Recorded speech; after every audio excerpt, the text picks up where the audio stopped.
Yeah, okay. Here we are again.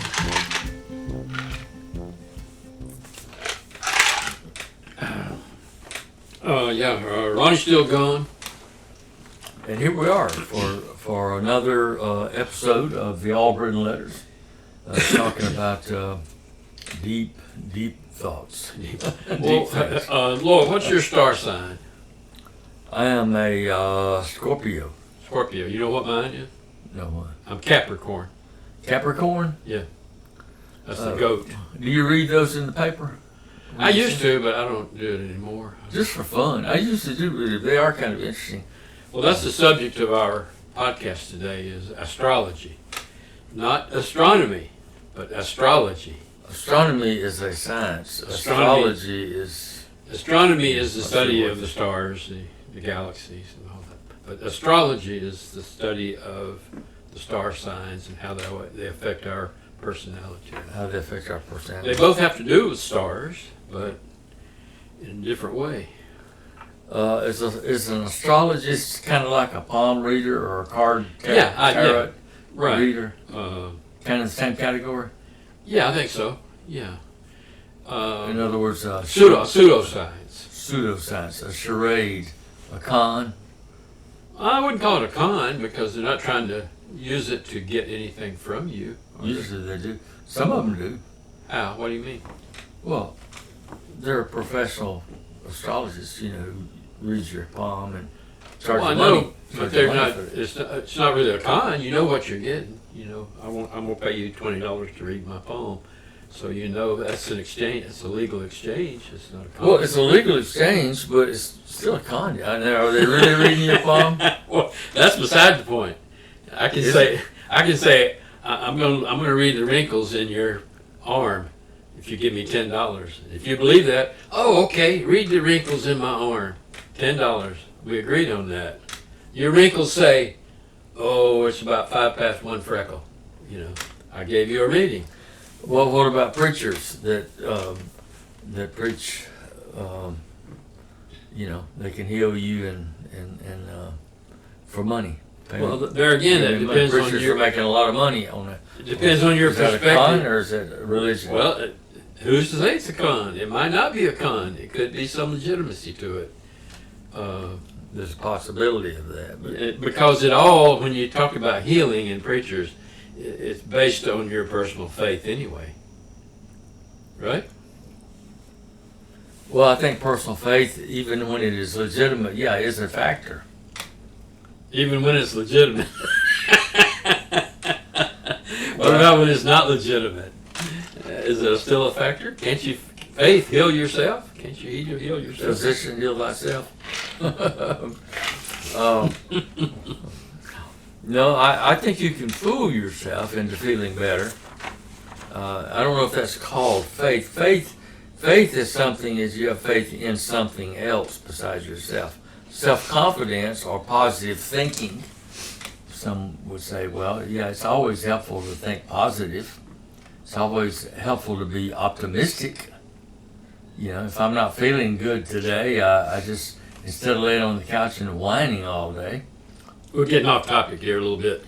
Let's get back to astrology, the study of the stars. Now, can the study of the star signs bring happiness? Oh, I don't think it can bring happiness. I don't think anything can bring happiness outside just living your life and feeling self-satisfied with the way you're living your life. I think that. Well, couldn't the star signs give you some sort of path or guide? You say, do you read it every day in the newspaper? And it says, today you need to be aware of this, and so. Well, I think we all would like to. We think we would like to read our future somewhere, or crystal ball, look through a crystal ball, and read our future. But I'm not sure we really want that. But we all think we want it. Well, that's part of astrology. We would pay for it if we could get it. The astrological, what do you call them, notes in the newspaper would tell you what's going to happen today or what your life will be like today or something. So it's kind of a look into the future for you. You think You think you're getting an insight into what's going to happen to you because of the alignment of the stars or something. Okay, so let's say I'm a Scorpio, and you're a Capricorn. You're a Capricorn. So when you read, when I read about the Scorpio's projection for today, does that apply to all the Scorpios, all the other Scorpios? I wish we had a paper here. We're all going to have the same. We're all going to have the same outcome today. That really doesn't make much sense, does it? I mean, I think it would be more. If it were valid, it'd be more unique than that. I think the readings that you read in the newspaper are vaguely similar.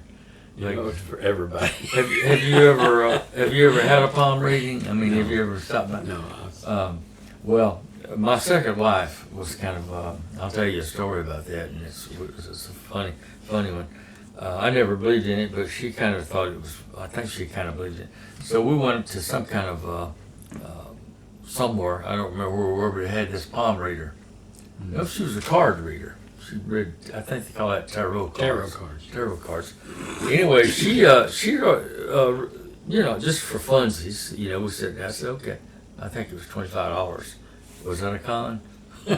Anyway, I think I paid her $25, and we had our cards read, and she started telling me stuff that was quite amazing, you know, about myself. And of course, she asked you some subtle questions first. I think she's just quite a good psychologist. You know, what they do is they get you to tell them, and then they repeat it back to you, and so you believe it. But I was quite impressed with all that she told me about myself. Well, I think most people are. That's why they keep going back. Yeah, but I wasn't committed that I was going to believe it. I figured there must be some angle to how she was doing it. But now we'll tell you this story back 25 years ago. Yeah, I think you told me this before. I told you this story. Go ahead. My second wife, she was kind of she was a little bit of a dingbat in many ways. I liked her. What was her name? Sharon. Sorry, Sharon, if you're Hi, watching. Sharon. I hope you're watching this. Anyway, I had given her this dog, and it was a little blonde Cocker Spaniel dog. Yeah. And she just loved that little dog. I was trying to appease her yearning because she had never had any children, and I'd already had my children. I didn't want any more children, so I gave her a dog. I thought that would appease her. So any of you guys out there that think that's going to work, it didn't work. So I gave her this dog, and so then I had to be transferred in my work out to Texas. And she wanted to go with me. I was in the middle of getting a divorce from my second wife and blah, blah, blah, right? Yeah. So anyway, I hated this dog. This dog just wouldn't quit. You couldn't be house trained. And hair. That's the dog Eddie Seals knocked off the couch. No, that must have been. Yeah, I think that was the same dog. Yeah, I forgot to tell you that. But anyway, she named this dog Bobby McGee. Because she loved that song about, you know, Janis Joplin, me and Bobby McGee. So she named the little dog Bobby McGee. And so I fussed about that dog. And so anyway, she said, I come home one day. I was on a business trip, but I came home. And she was just crying. I said, what are you crying about? And she says, well, yeah, I just knew our relationship was not going to be able to survive this dog. I know how much you hate that dog. So I decided I would take it down to the orphanage and get it shots and get it neutered and all that and leave it at the orphanage. And she said, but when I got down there, before I could get in the door, there was this family. They were like Polish people. They didn't speak English or anything. And they saw that it was a beautiful little blonde Cocker Spaniel. And they just all fell in love with the dog, and they wanted me to give them the dog. And I was distraught, and I just, without realizing what I was doing, I handed them the dog. And they took the dog, and she said, but now that after I've got home, I wanted it to go to a good home. I wanted to interview them and all that. And I said, well, don't worry about it, it's probably a good family. She said, well, they don't even speak English. I said, well, neither does Bobby, The dog don't speak He don't speak English either. At least he don't understand me very well. So anyway, we moved out to Texas, and she kept yearning for this dog. And can we like hire a private detective or something to find the dog? And I said, I tell you what, I have a buddy who works back in the factory there in Denver, and they have some Polish people work in that factory. And these people, different nationalities, they kind of hang together. Maybe I can network and find out who's got the dog. All Poles are alike, right? They all live in the same neighborhood. And so we'll find out who's got the dog, and by golly, we'll send a private detective down there. We'll drive to Denver and we'll steal that dog, and I'll get him back for you. I thought that would appease her. Well, it didn't. She never would let it go, And of course, I ignored it. I wasn't going to do anything like that. So then she said, well, she read in the paper about this psychic, and she wondered if she could go see the psychic and find out where Bobby was. And so, anyway, that was $100 or something. So she goes to the psychic, and she comes home that evening, and she says, I said, what did you find out? And she says, well, the psychic told me that Bobby was gone. I was never going to find him. Forget about him. I said, there you go. And she said that within the next 30 days, you and I were going to be moving to New York. And I grew up in Panhandle, Florida, Alabama. No way in the world I was ever going to move to New York. I'd visited New York, but no way in the world that could possibly ever happen to me. Wouldn't go to New York for any reason. Well, so I said, well, that shows it's fraudulent right there, because that ain't going to happen. Well, you know what? Within 30 days, I think the following week, the company that I worked for sold out to another company.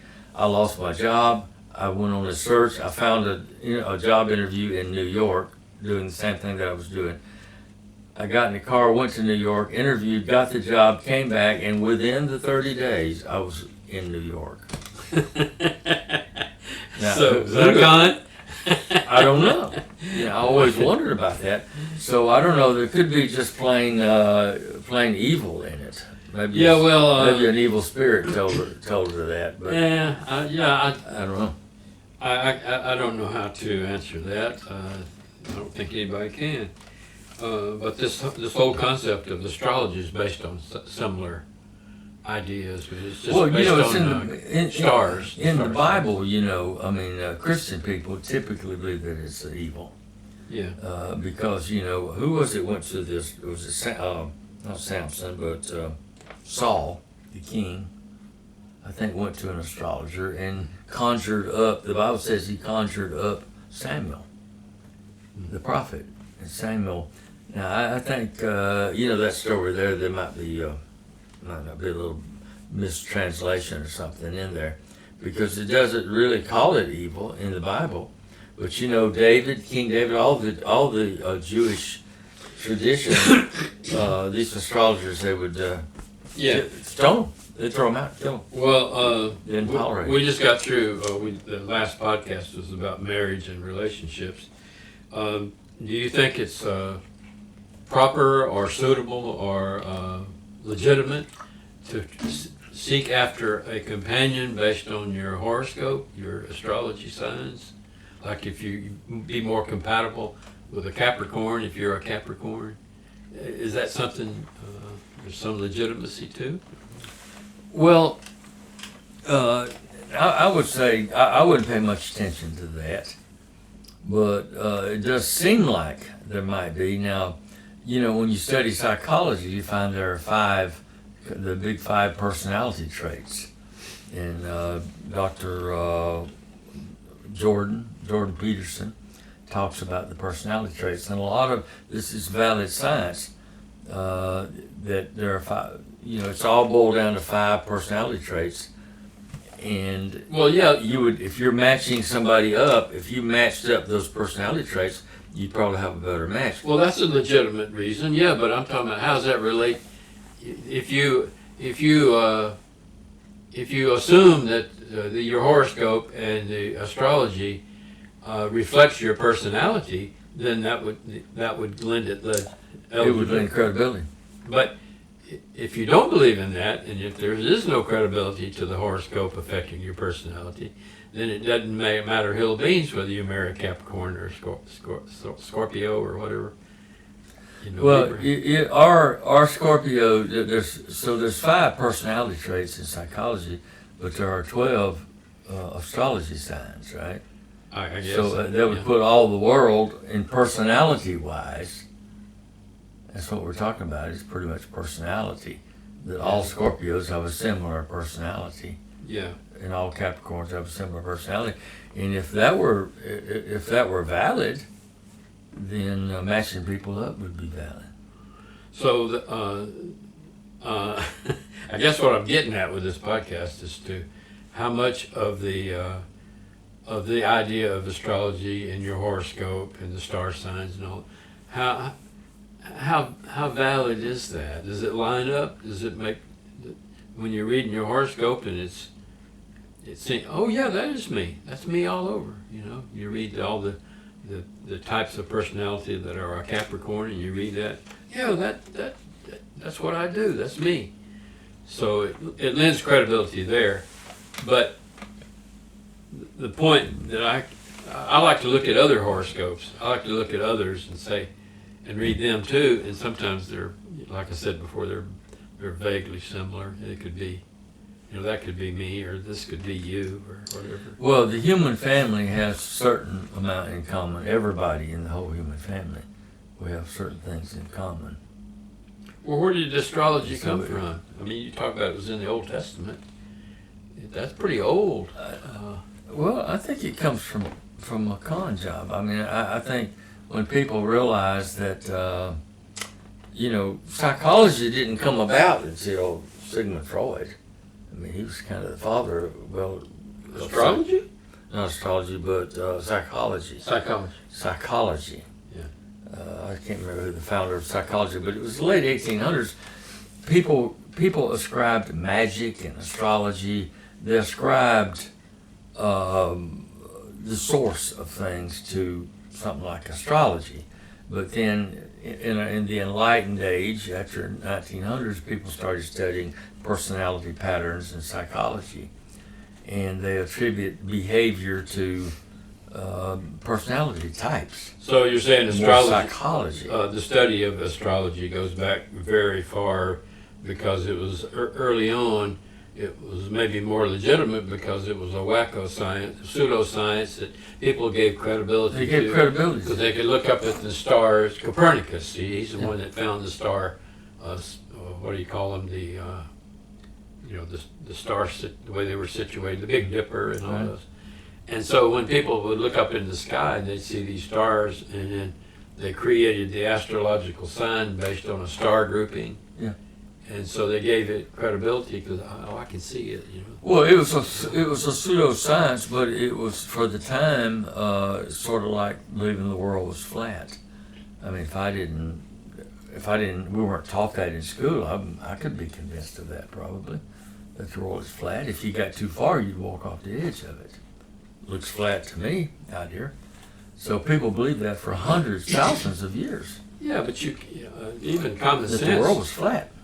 The way people discovered originally that the world wasn't flat is they look out across the ocean and they see that boat coming a little at a time. It'd come up above. So it must be curved. It must be coming over a hill. Is that how they figured it out? Yeah. It's coming over a hill. It's coming over a curve. That's why we see a little bit of the mast and more and more and more. But even as kids, we could figure that out. Not living in the woods, but if we lived on the ocean or somewhere. Well, I might not be smart enough to figure that out. But they, I think, telescopes to where they could actually observe the ball, and especially. What ball? If you're on the Earth, you can't observe the Earth. You could if you was up on a spaceship. I know. That don't help anybody who's living on Earth to determine that the Earth is flat or round. My point is that for most of humanity, of human history, we have operated on false premise. Based on our about a lot of things. Yes. Yeah, and astrology seems quite logical if you don't know any better. It's just a visual deduction, I guess, based on what we could see back in the Well, even today, statistically, psychology. It's a fact that there's more crime during the full moon. That's a different science. That's not astrology. But I'm just saying, is that true? I'm just saying, people, there are valid reasons if you don't know if you don't have all the facts. Yeah. Like, is it true that there is more crime? Well, statistically, that is a truth. Now, is the full moon causing more crime? Now, that is a question. Yeah. Causation and correlation. But when was the calendar invented? Do you know when? You have any idea about the calendar that we have, the 12 months? Because it's largely based on the star signs, isn't it? Didn't the reading the stars and developing the star signs contribute to the development of the modern calendar, or was it the vice versa? You know. I don't know. Didn't the Romans have something to do with the calendar that we use? Yep, that was way later than primeval times, like Copernicus and Socrates. Well, the real fact is, for example, in religion we believe in faith, right? Most Christians do, and probably other religions believe in the power of faith healing, things like that. But that's an abstract thing. That's an experiential, subjective kind of thing. Well, a lot of does faith really have anything to do with people healing? That's an argument for all these people who don't believe in God, who believe totally in science, that the faith healing is strictly within you. It's because of your ability to heal yourself. But is there a scientific connection? See, I would argue that just because I don't understand exactly how it works, I believe there must be some scientific connection. We may yet find out that astrology is a valid science. Possibly, like we may find out why the moon affects personality. Yeah, there may be a real reason, and we just don't know what it is yet. But the fact is, there is a correlation. Well, you know, the moon, because it rotates around the Earth, does have a gravitational pull that causes the tides. So it causes the tides to come in. There you go. Okay. So there is a physical element to the connection with the moon. So why could that not be connected to people going crazy on a full moon or whatever? Well, yeah, it may yet, again, just because we don't understand something doesn't mean that it's not true. The reason I asked about the calendar was I just, you know, the horoscope is related to the month we were born. They say from such and such a date, such and such a date, like from December 15th to January 20th, it's Capricorn or something like that. Mm-hmm. And it doesn't align perfectly with the calendar. It's like crosses one month to the next month. Right. I just don't know how that lent itself to the development of the calendar, or if it had any. Yeah, I'm not up to speed on that. But you're right, there are calendar dates. Generally, is astrology, is it generally considered pseudo-science? Pretty much, yeah. You don't think there are too many people actually take it seriously? I think people take it, they take it seriously. I don't know. I look at it and read it and I laugh about it. Oh, that's just like me. But to attribute it to a legitimate science in the realm of legitimate science, no, I don't do that. It's just like a game, you know. It's like the Ouija board. Well, you get that little thing in the paper now. An astrologist would give you a fuller report. Oh, of course, yeah. More detail as to your behavior and stuff. Yeah, well, why do we look it up each day if we don't give it some credibility? Is it just a game, or do we? I think it's just for fun. Yeah. I think it's just for fun, like Ouija boards, for example. Is that just a game, or is it do evil spirits talk to you through the Ouija board? Yeah, that's a good You've question. had some experience with that. Yeah, as a kid. Yeah.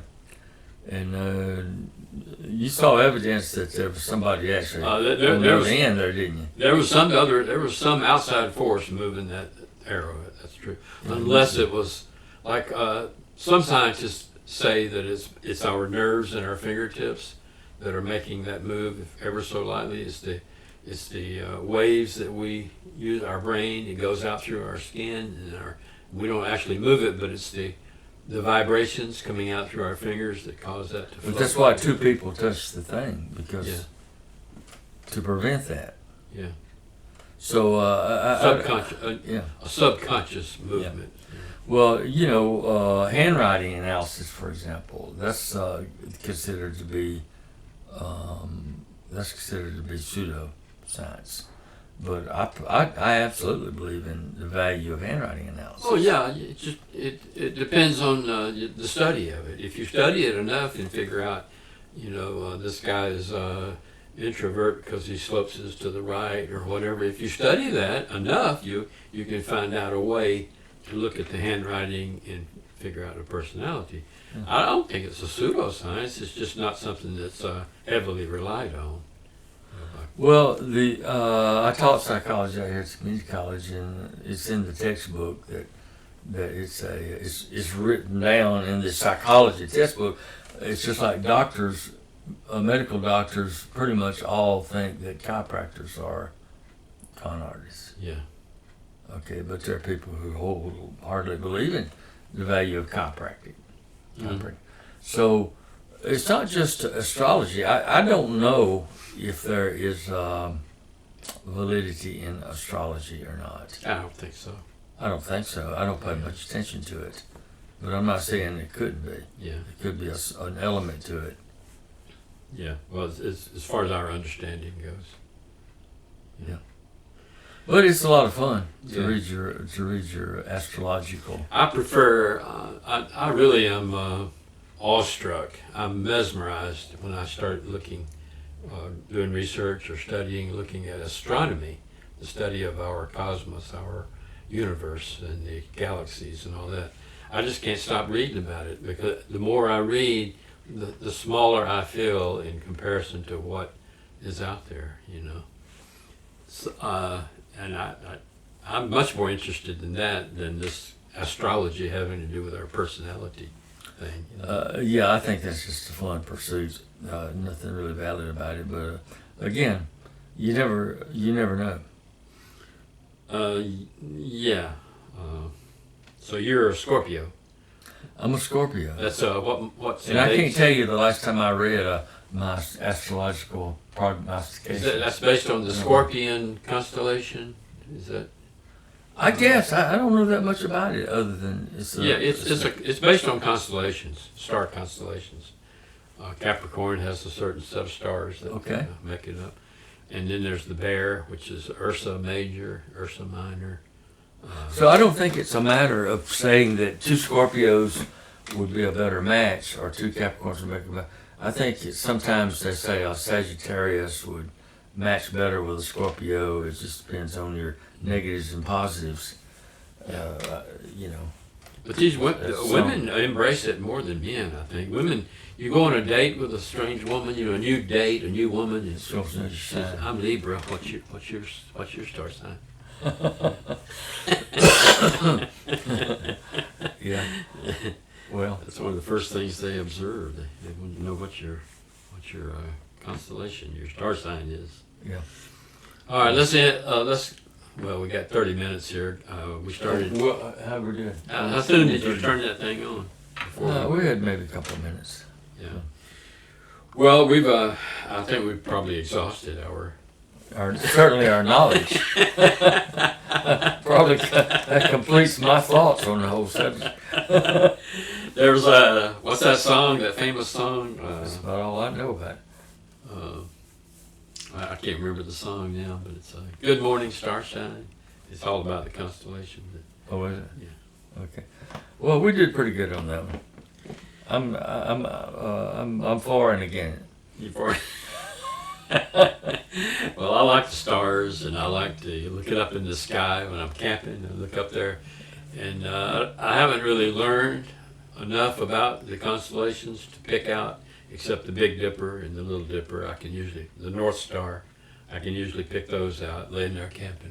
Well, but before we end, let me just say this: as far as being criminal or con, we go see magic shows. I mean, everybody loves a magic show. Yeah, nobody really believes that's real. I mean, I've seen some magic that's there's a trick to it. I know there's a trick to it. We're just watching for the entertainment.